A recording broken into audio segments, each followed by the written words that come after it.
Hi again, boys and girls. All right, so for science today, we're going to talk about a couple of different things, and we're going to finish up what we started in your science journals yesterday. First thing is I wanted to share with you some pumpkins that I got. You know, we had the pumpkin that I carved, but we've also talked about how there are different varieties. This is one of the white pumpkins. I'm not exactly sure. It could be Illumina. There are different white pumpkin varieties. I thought that this one had an interesting peduncle or stem.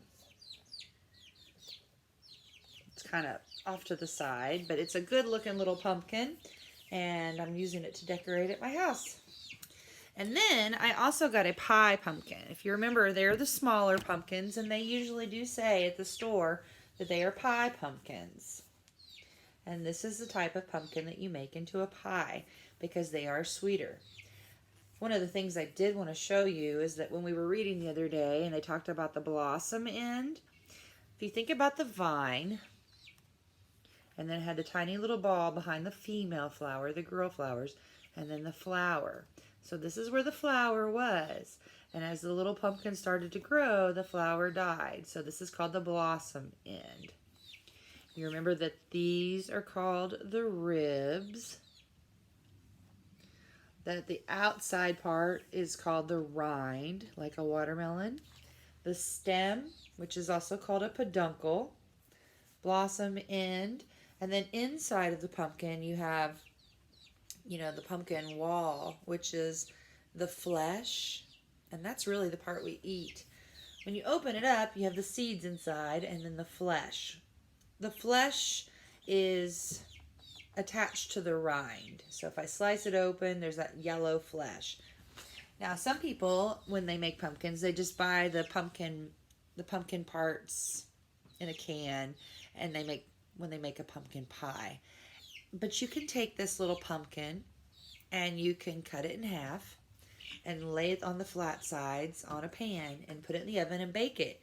And then when you're done, you can take it out and you scoop that flesh out.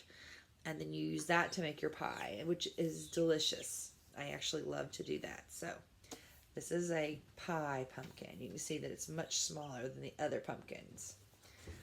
All right, next thing we're going to do, I posted a word bank below. And the reason that I did that is because we started this yesterday. And hopefully you've glued these in to your journal and you have flaps. Sorry about that. Tinky, no, buddy. We have flaps. So you can lift the flap, and then underneath you can write what this picture is of. So, like this one is a seed. So you would write seed. Sprout. So, I have to introduce you to Tinky. We'll come back to that. This is Tinker. He was my grandmother's cat. And when my grandmother was a lot older of a lady, she got him as a kitten, and she talked about him all the time. Tinky, say hi to the camera. And he's been very well loved. The thing is, my mama loved him so much that he is constantly trying to be in my lap. It is a constant thing. If I'm here and I'm sitting down, Tinky boy wants to be in my arms, don't you, buddy? Hi, buddy. I feel bad, though, because I can't give him as much love as my mama did. And he gets a little frustrated because I'm constantly saying, not right now. Not right now, buddy. So, not right now, dude. Anyway, that's Tinker. He'll probably be back. But as I was saying, there is a paper posted below that has all the words you need if you're not sure how to spell them. You'll need to look for the word seed. Seed. I think you can look at those letters and figure out which one is seed. So I'm going to write seed under it. Can't write real big. You got to sort of write small. And then it covers. And I can quiz myself later. Okay, this is seed. And then what comes after the seed in the pumpkin life cycle? Sprout. So I'm writing sprout for this one. So seed, sprout. What do you hear in sprout? Sprout. I hear a T on the end. You can look for that word in the word bank and copy it. Then we have vine. After the sprout, you grow the vine. This is the vine growing. Excuse my dirty hands and fingernails. I have been really busy working. And then you get the blossom. So I'm going to write blossom. What do you hear at the beginning of blossom? B, b. Blossom. So I'm going to write blossom. And now I can quiz myself. And then after the blossom, it turns into a green pumpkin. So I write green, G-R-E-E-N, pumpkin. And then after they get the green pumpkin, what comes next in the life cycle? The orange pumpkin. So I need to write orange pumpkin under the orange pumpkin. So I got all the parts up here. Orange pumpkin, green pumpkin, blossom, seed, sprout, vine, blossom, green pumpkin, orange pumpkin. And then you have this picture with the pie and the canned pumpkin and the jack-o'-lantern. And those are products. When you make something out of something else, it is the product. So I'm just writing products. That word is in your word bank. What will it begin with? Products.